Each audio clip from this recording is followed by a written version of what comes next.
So NDA கூட்டணி ஆட்சி அமைக்கிறதுக்கு முன்னாடியே சென்ட்ரல் கவர்மெண்ட்ல இருந்து எல்லா ஸ்கீமுக்கான அந்த பேமெண்ட்டை வந்து பே பண்ணிட்டாங்க. தமிழக அரசு தான் இன்னும் வந்து அதுக்கான இடங்களை ஒதுக்கீடு செய்யாமல் இருக்காங்க.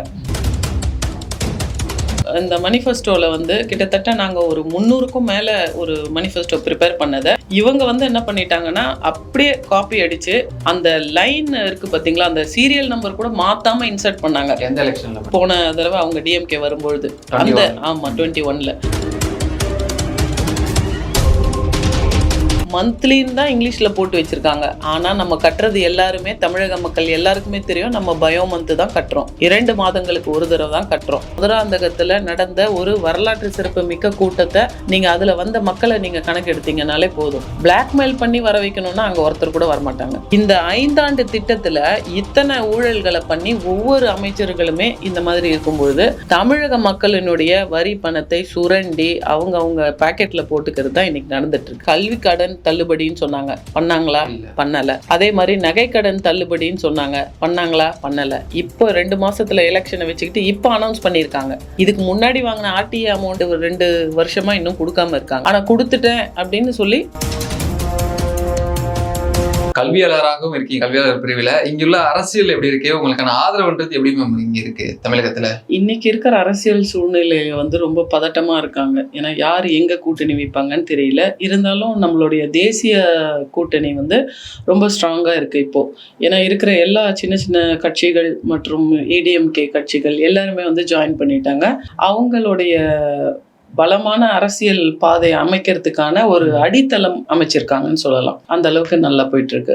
இப்போ என்டிஏ கூட்டணி ஆட்சிக்கு வந்தோடனே பல மாற்றங்களை வந்துட்டு ஒவ்வொரு மேனிஃபெஸ்டோ சொல்லிட்டு வந்துட்டு இருக்காங்க. அந்த வகையில பாத்தீங்கன்னா நவோதய பள்ளிகள் வந்து திறக்கப்படுமா தமிழகத்துல? அதற்கான வாய்ப்பு இருக்கா என்டிஏ கூட்டணி ஆட்சி அமைந்ததும்? இப்போ என்டிஏ கூட்டணி ஆட்சி அமைக்கிறதுக்கு முன்னாடியே சென்ட்ரல் கவர்மெண்ட்ல இருந்து எல்லா ஸ்கீமுக்கான அந்த பேமெண்ட்டை வந்து பே பண்ணிட்டாங்க. தமிழக அரசு தான் இன்னும் வந்து அதுக்கான இடங்களை ஒதுக்கீடு செய்யாம இருக்காங்க. அதே மாதிரியே கல்வித்துறைக்கு பார்த்தீங்கன்னா ஆர்டிஇன்னு சொல்லப்படுகின்ற ஏழை குழந்தைகளுக்கான நிதி உதவி, கல்வி உதவியை கூட அந்த கட்டணத்தை கூட இன்னும் 2 வருஷமா கட்டாம இருக்காங்க. ஆனா சென்ட்ரல் கவர்மெண்ட் கிட்ட இருந்து crores ஆஃப் அமௌண்ட்டை இவங்க வாங்கிட்டாங்க. இப்ப நாங்க தர்ணாலாம் பண்ணி பிரச்சனை எல்லாம் பண்ணதுக்கு அப்புறமா, கண்டன ஆர்ப்பாட்டம் எல்லாம் பண்ணதுக்கு அப்புறம் இப்ப பாத்தீங்கன்னா 1 இயருக்கான ஆர்டி அமௌண்ட் கொடுத்துருக்காங்க. அதுவுமே கூட ஒரு 35-40% மட்டும்தான் ரிசீவ் பண்ணியிருக்காங்க. மீதி இருக்கிற 60 பேர் இன்னும் வாங்கல. ஸோ இது எல்லாமே வந்து ஒரு கண் துடைப்பா தான் இவங்க செஞ்சுட்டு இருக்காங்களே தவிர முழுமையா வர்ற அந்த நிதியை வந்து அவங்க கல்வித்துறைக்குன்னா கல்விக்கோ இல்ல மருத்துவத்துறைக்கோ எதுக்கு வாங்குறாங்களோ அதை வந்து பயன்படுத்தல. திமுக ஆட்சிக்கு வந்தோடனே அந்த மீண்டும் வந்துட்டு இந்த தேர்தல் என்ன கையில் எடுக்கிறாங்கன்னா அதே நீட்டு ஒரு வகையில் வந்து கையில் எடுக்கிறாங்க. நாங்க வந்துட்டு வழக்கு தொடர்ந்து இருக்கோம், அதற்கான எல்லாத்தையும் நாங்க பண்ணுவோம் அப்படின்னு சொல்றாங்க. மீண்டும் இந்த நீட்டை வச்சு பிரச்சாரத்தில் ஈடுபடுறாங்க. எப்படி பாக்குறீங்க சார்? இவங்க டிஎம்கே ஆட்சியை பொறுத்த வரைக்கும் அவங்க குடும்ப அரசியல், மொழி அரசியல், அது மட்டும் இல்லாமல் இப்போ நீட் ஒன்று கிடச்சிருச்சு, அது மருத்துவ அரசியல்.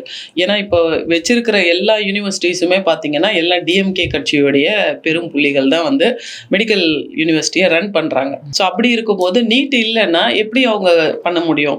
எந்த ஒரு தேர்வாக இருந்தாலும், எல்கேஜியாக இருந்தாலும் சரி, இல்லை 10th 12th இல்லை காலேஜ்னாலும் நமக்கு வந்து அந்த நுழைவு தேர்வுன்றது கண்டிப்பாக தேவை. அப்போ தான் வந்து ஒரு மாணவர்களுடைய தரத்தை பற்றி நம்ம தெரிஞ்சுக்க முடியும். அப்படி இருக்கும்போது அதை முழுமையாக நிவர்த்தி பண்ணுறன்றது எந்த ஒரு மாநிலத்திலையுமே கிடையாது. ஏன்னா இது ஆல் இண்டியா என்ட்ரன்ஸ் எக்ஸாமினேஷன். அதை வந்து நம்ம ஒண்ணுமே பண்ண முடியாது. இவங்க இது மாதிரி சும்மா வந்து மக்களை ஏமாற்றுவதற்காக போலியாக மேனிஃபெஸ்டோவை இவங்க சொல்லிக்கிறாங்க, தேர்தல் வாக்குறுதிகளை. இந்த தேர்தலை பொறுத்த வரைக்கும் திமுக இருந்து மேனிஃபெஸ்டோ தயார் பண்றது கனிமொழி அவர்கள தான் இருக்கலாம் அப்படின்ற தகவல் வெளியில் வந்திருக்கு. அவங்க எந்த மாதிரி ஸ்கீம்ஸ் கொண்டு வருவாங்க? மீண்டும் இந்த டாஸ்மாக் மூடப்படும் அப்படின்றதெல்லாம் ஏதாவது சொல்லுவாங்களா? பெண்கள் வாக்குறுதியை கவருவதற்காக ஏதாவது அறிவிக்கப்படுமா?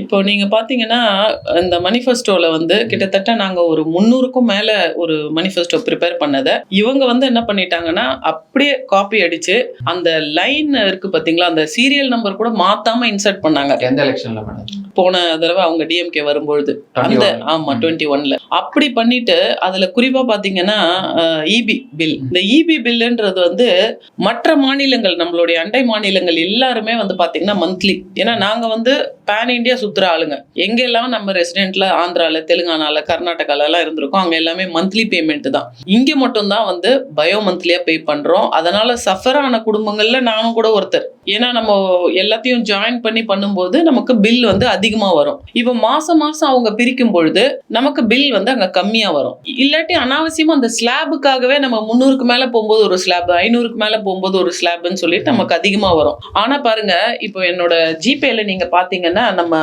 பில் கட்டும் பொழுது இங்க பாருங்க மந்த்லின்னு போட்டிருக்காங்க. உங்களுக்கு தெரியுதுங்களா?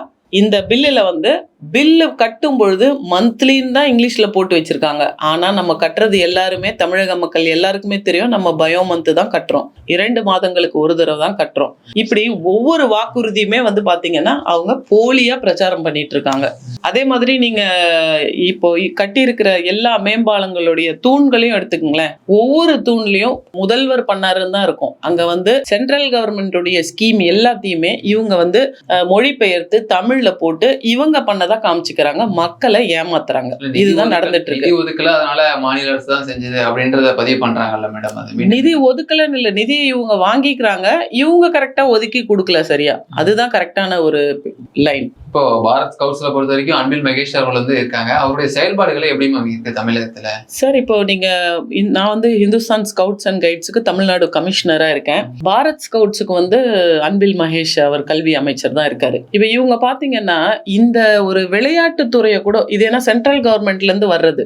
இப்போ சென்ட்ரல் கவர்மெண்ட்ல கவர்மெண்ட் பொசிஷன்ல இருக்கவங்க இன்னொரு ஒரு வேலையோ பிசினஸோ இல்ல வேற ஒரு பதவியோ ஏற்றுக்க கூடாது. இதையும் கூட இவங்க என்ன பண்றாங்கன்னா ஒரு ரூலிங் பார்ட்டியாவும் ஆப்போசிட் பார்ட்டியாவும் இந்த விளையாட்டுத்துறையை கூட கொண்டு வந்துட்டாங்க. ஏன்னா மதன் மோகன் மால்வியாஜி தான் வந்து இந்துஸ்தான் ஸ்கவுட்ஸ் அண்ட் கைட்ஸை நிர்வகிச்சாரு. பெண்கள் கைட்ஸை கூட அவர் தான் கொண்டு வந்தாரு. அதுக்கப்புறம் நேருஜி பிரதம மந்திரியா இருக்கும் பொழுது நீங்க 2 பேரும் இணைஞ்சு நீங்க வந்து பாரத் ஸ்கவுட்ஸ்ன்னு பண்ணுங்கன்னு சொல்லிட்டாரு. அவங்களோட செயல்பாடுகள் நடந்துட்டே தான் இருக்கு. இப்ப NEPல கூட பாத்தீங்கன்னா UGC AICTC எல்லாம் கிடையாதுன்னு சொன்னாலும் அவங்களுக்கான அந்த பில்டிங், அவங்களுக்கான அந்த வேலைகள் அவங்களுக்கு நடந்துட்டே தான் இருக்கு. ஆனா இப்ப வந்து கல்வித்துறையில இந்த விளையாட்டை கூட வந்து ஒரு வேடிக்கையா ஆக்கி அந்த குழந்தைகளுக்கு கிடைக்காம பண்றாங்க.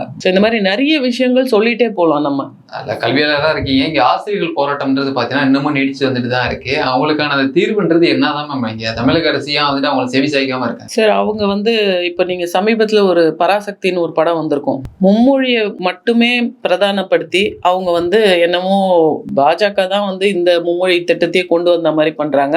நீங்க எல்லாரும் தயவு செஞ்சு இந்த பராசக்தின்ற படத்தை பாருங்க. காங்கிரஸால உருவாக்கப்பட்டு அன்றைக்கு திணிக்கப்பட்டது தான் அந்த இந்தி மொழி. இன்னைக்கு அவங்க எந்த அளவுக்கு அதை வந்து எதிர்க்கிறாங்களோ அந்த அளவுக்கு அது வலுப்பெற்று தான் வந்துட்டே இருக்கு. ஏன்னா ஒரு மொழியை தெரியாத ஒரு மனிதர்கள், அதாவது பாரதியார் தான் எனக்கு இன்ஸ்பிரேஷன். எனக்கு ஒரு 13 மொழிகள் தெரியும். அந்த காலத்துல கூகுள் இந்த மாதிரி எதுவுமே இல்லாத காலத்திலேயே வந்து அவர் ஒரு இடத்துல இருந்து இன்னொரு இடம் போகும்பொழுது அவங்க பலதர மக்கள் பலதர மாநிலங்களை கடந்து நடந்து போனதுனால அவங்க கிட்ட பேசி பழகி அவங்களுடைய மொழியை கத்துக்கிட்டாங்க ஈஸியா. ஒரு மொழியை தெரிஞ்சுக்கிறது வந்து ஒரு வரம் தானே தவிர அது சாபம் கிடையாது. அதனால விருப்பப்பட்டவங்க கத்துக்கலாம், விருப்பப்படாதவங்க அது அடுத்த மொழியை தேர்வு பண்ணிக்கலாம். அதுல ஒரு இன்டர்நேஷனல் மொழியும் இப்ப வச்சிருக்காங்க ஒரு ஹையர் கிளாஸ்க்கு 9th 10th இப்போது உள்ள இளம் தலைமுறை, அதாவது குறிப்பா மாணவர்களிடையே பாத்தீங்கன்னா அந்த ஆயுதம் கையிலிருந்து நிலைக்கு தள்ளப்பட காரணம் என்ன? குறிப்பா சொல்லணும்னா குழந்தைகளுக்கு வந்து நம்ம போதிக்க வேண்டியது, எப்படி ஒரு கிறிஸ்டியன் ஸ்கூல்ல வந்து தியாலஜி கண்டிப்பா இருக்கும், ஒரே மாதிரி ஒரு முஸ்லீமுடைய பள்ளிகள்ல பாத்தீங்கன்னா அவங்க குரான் ஓதுவது ஒரு முக்கியமாக இருக்குது.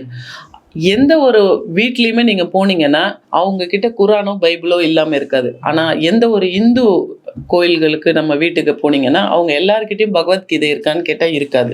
அந்த மாதிரி நம்ம வந்து ஒரு மதவாத அரசியலை வந்து உட்படுத்தி மாணவ மாணவியர்களை வந்து தவறான பாதைக்கு இவங்க கொண்டு போறாங்க. ஏன்னா ஹீலிங்லயுமே கூட, நான் ஒரு ஹீலரும் கூட, ஹீலிங்லயுமே கூட நம்ம எந்த விஷயத்த ஆழமா நம்ம வந்து பதிய வைக்கிறோமோ அதுதான் நடக்கும். அது நீங்க நெகட்டிவாவே நீங்க நிறைய தடவை நினைச்சீங்கன்னாலும் அது நெகட்டிவா மனசுல பதியும், அதுவே தான் நடக்கும் ஃபியூச்சர்ல. ஸோ அந்த மாதிரி கருத்துக்களை வந்து அந்த பெற்றோர்களுக்கு பணிந்து போறது, இல்லாட்டி இந்த சோசியல் சமூக வலைத்தளங்கள்ல வந்து குழந்தைகள் விளையாடுறது, இந்த கடவுள் பக்தி இல்லாம அவங்களுக்கு பண்றது, இந்த மொழி இதனால நீட் எக்ஸாம்ஸ் இந்த மாதிரி எல்லாம் சொல்லி அவங்கள வந்து திசை திருப்புறது, அவங்க கான்சென்ட்ரேஷனை வந்து டைவர்ட் பண்ணிடுறாங்க. ஸோ அதனால அந்த குழந்தைகள் வந்து ஈஸியா எது அவங்களுக்கு பார்வையில படுகிறதோ அதை வந்து அவங்க சூஸ் பண்ற ஒரு நிலைமைக்கு ஆயிடுறாங்க. மதவாத அரசியல் இங்க யார் செய்யறாங்க? முதல்வர் ஸ்டாலின் அவர்கள் பேசும்போது கூட இன்னைக்கு கூட என்ன சொல்லியிருக்காருன்னா, இங்க மதவாத செய்யக்கூடிய அரசியலுக்கு இங்க இடமே இல்லை அப்படின்னு சொல்லியிருக்காரு. சார், யாரு இடம் பண்ணலன்னு சொல்றீங்க? திருப்பரங்குன்றத்துல உங்க எல்லாருக்குமே தெரியும், ஆரம்பத்துல இருந்தே முருகரையே தான் குறம் வச்சுட்டே இருக்காங்க இவங்க. கந்த சஷ்டி கவசத்தை அவதூறா பேசினாங்க. இன்னைக்கு திருப்பரங்குன்றத்துல ஏத்தக்கூடிய ஒரு விளக்க வந்து கார்த்திகை தீபத்தன்னைக்கு ஏத்தக்கூடிய ஒரு வருஷத்துல ஒரு தடவை நடக்கக்கூடிய ஒரு நிகழ்வை வந்து தடை செய்து பண்றது யார்? மலை மேல யார் சார் உங்களுக்கு அளவு கல்ல வைக்க போறாங்க? அதே மாதிரி தூண்கள், விளக்கு தூண்கள் தான் எல்லா கோயில்கள்லயுமே அமைக்கப்பட்டிருக்கு. அப்படி இருக்கும்போது அது வந்து சிக்கந்தர் மலைன்னு எப்படி மாறுச்சு? ஸ்கந்த குரு கவசம்னு உங்களுக்கு எல்லாருக்குமே தெரிஞ்சிருக்கும். முருகருடைய பேரே வந்து ஸ்கந்தர், ஸ்கந்தர் குரு. அந்த ஸ்கந்தரை வந்து சிக்கந்தர்னு மாத்துனது யாரு? இப்படி அங்க வந்து விடாம, விளக்கு ஏத்த விடாம பிரச்சனைகளை கிளப்பி மத அரசியல் பண்றது, ஆன்மீக அரசியலை வச்சு இவங்க வர்றது எல்லாமே அவங்கதான். தமிழகத்துல அடுப்போதும் பெண்களுக்கு படிப்பு எதற்கு அப்படின்ற வாசகத்தையே மாற்றி அமைத்தவர் நம்முடைய முதல்வர். பெண்களுக்கு வாழ்வுரிமை திட்டம் எல்லாத்தையும் மாதிரி கொடுத்துட்டு இருக்க ஒரு முதல்வர் தான் நம்முடைய முதல்வர் அப்படின்னு சொல்லி பெருமிதமாக கனிமொழி அவர் சொல்றாங்க. உங்களுக்கு கருத்து என்ன மேடம்? சரி, இது அப்பட்டமான பொய். இப்ப நான் சொன்ன எல்லாமே வந்து அவங்க பொய்யாவே சொல்லிட்டு இருக்காங்க. பொய் அரசியலுக்கும் குடும்ப அரசியலுக்கும் பேர் போனதுதான் டிஎம்கே. இந்த அரசியல் கட்சிகள்ல பாத்தீங்கன்னா அடுப்பூதும் பெண்களுக்கு படிப்பு எதற்குன்னு அன்னைக்கு சொன்னாங்க. அன்னைக்கு சொன்னதுக்கு அப்புறம் பாரதியார் தான் இந்த இதுவெல்லாம் மாத்தினாரு. கல்வி தந்தை காமராஜர் தான் வந்து இதுக்கு எல்லாத்துக்குமே வழிகோல் கொடுத்தாரு. அதுக்கப்புறம் பெருந்தலைவர்கள் அம்பேத்கர் இவங்க எல்லாருமே வந்து பாடுபட்டு இந்த பெண்களுக்கான கல்வியை இன்னைக்கு கொண்டு வந்திருக்காங்க. பெண்களுக்கான கல்வி விழுக்காடு அப்படின்னு பாத்தீங்கன்னா பெண்கள் தான் அதிகமா இருக்காங்க ஆண்களை விட. அப்படி இருக்கும்போது அதுக்கும் கூட இவங்க டிஎம்கே சாயத்தை பூசி இவங்க நான் தான் அப்படின்னு சொல்றது முழுக்க முழுக்க அப்பட்டமான ஒரு பொய். கல்லூரி மாணவர்களுக்கு லேப்டாப் எல்லாம் கொடுக்குறாங்க, அறிவு வளர்த்துக்கணும் அப்படின்றத கொடுக்குறாங்க. அப்படிதானே பார்க்கலாம் நம்ம. இப்ப நீங்க இந்த டிஎம்கே ஆட்சியில தான் கிட்டத்தட்ட 14,000 கல்லூரிகள், பள்ளிகள் எல்லாம் மூடி இருக்காங்க.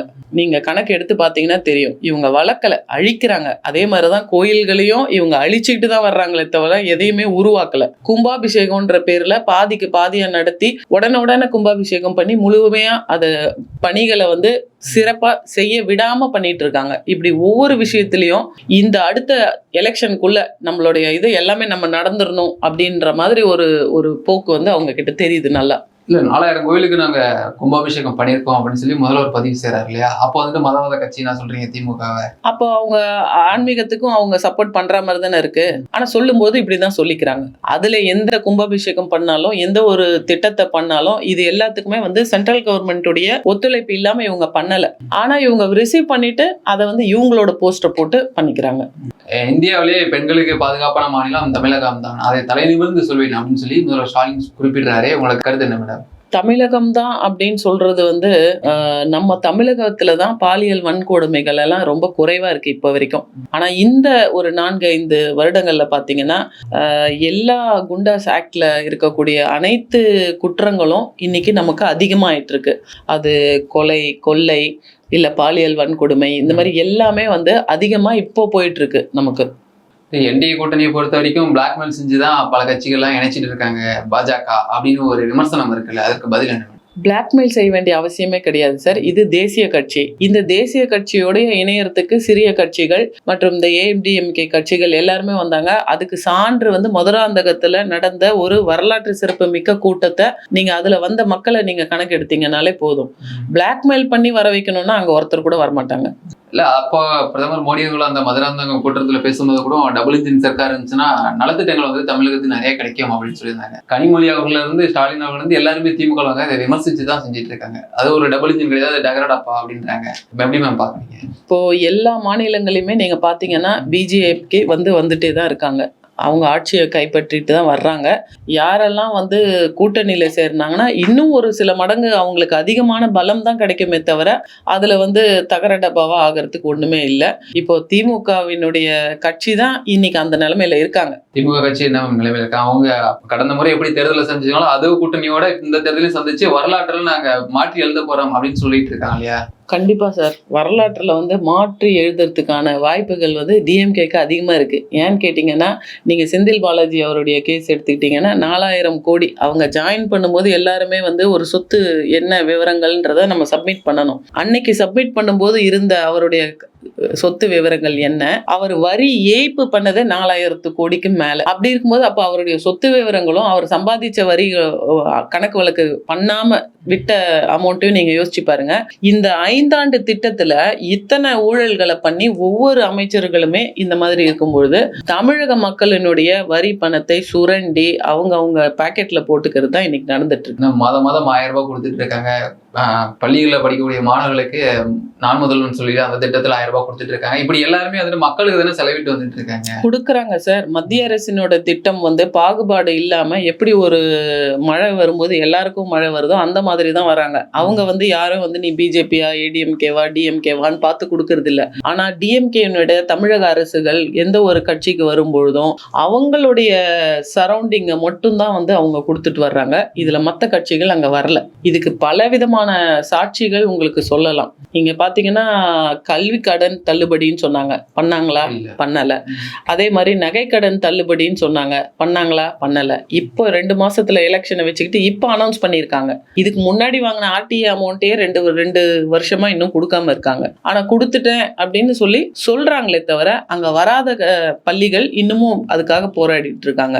மாநில அரசு நிதி நெருக்கடியில இருக்காங்க, முழுமையாக எதுவும் செய்ய முடியல, பாதியாக செஞ்சுட்டு வராங்க. இத்தனை அமைச்சர்கள் இவ்வளோ நிதி ஏய்ப்பு பண்ணிட்டு இருக்காங்களே, வரி ஏய்ப்பு பண்ணிட்டு இருக்காங்களே, அவங்க எல்லாரும் ஆளுக்கு ஒரு 100 கோடி போடலாமே.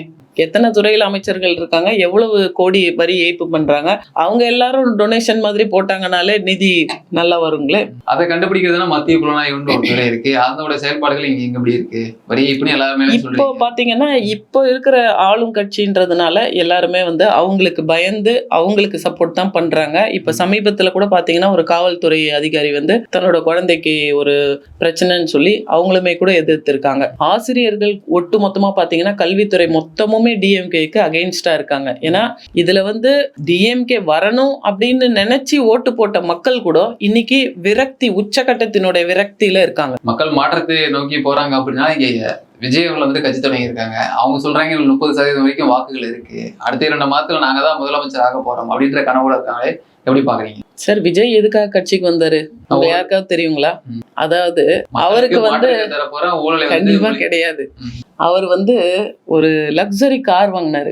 16 தலைமுறைகளுக்கு மட்டுமே இருக்கக்கூடிய ஒரு காரை வாங்கிட்டு அதுக்கு டாக்ஸ் கட்டல. அப்போ நீதிமன்றத்துல நிறைய பிரச்சனைகள் வரும்போது பவர்ல இருந்தா எதையுமே சாதிக்கலாம் அப்படின்ற ஒரு கருத்தோட தான் இவர் உள்ள வந்திருக்காரு. மக்களுக்கு நன்மை செய்யணும்னா இப்ப ரஜினிகாந்த் கட்சி ஆரம்பிக்கிறேன்னு சொன்னாரு. ஆனா இன்னைக்கும் அவர் வந்து ஒரு என்ஜிஓ கூட்டணிகளோட இந்த தமிழகம் ஃபுல்லா டைப் பண்ணி அவங்க பண்றாங்க. ஏன்னா பவர்ல இருந்தாதான் மக்களுக்கு செய்யணும் நல்லதுன்னு கிடையாது. அதனால இவங்களே ஒரு அறக்கட்டளையை தொடங்கி பண்ணிட்டு இருக்காங்க. இவங்க எல்லாம் பிரச்சனைகள்னு வரும்பொழுது தங்களை காத்து கொள்றதுக்காக மட்டுமே கட்சியை ஆரம்பிச்சு வர்றவங்க எல்லாருமே வந்து கட்சிக்கு நல்லது பண்ண மாட்டாங்க. எது வந்தாலும் ஃபேஸ் பண்ண தெரிஞ்சிருக்கணும். கிட்டத்தட்ட 47 பேர் மரணம் அடைஞ்ச போது கூட அவர் பல நாள் தலைமறைவா இருந்துட்டாரு. இல்ல விஜய் அவர்கள் கட்சி தொடங்குறத வந்து அப்பயே தொடங்கி இருக்கலாம் இல்லையா? அப்பயே தொடங்கி இருக்கலாம் வேண்டும் என்றால். ஆமா, காலம் தாண்டி எதுக்காக வரும்? அதுக்கான எலெக்ஷன் அப்பதானே வருது. அதனாலதான் இப்போ வரைக்கும் வெயிட் பண்ணிட்டு இருக்காங்க.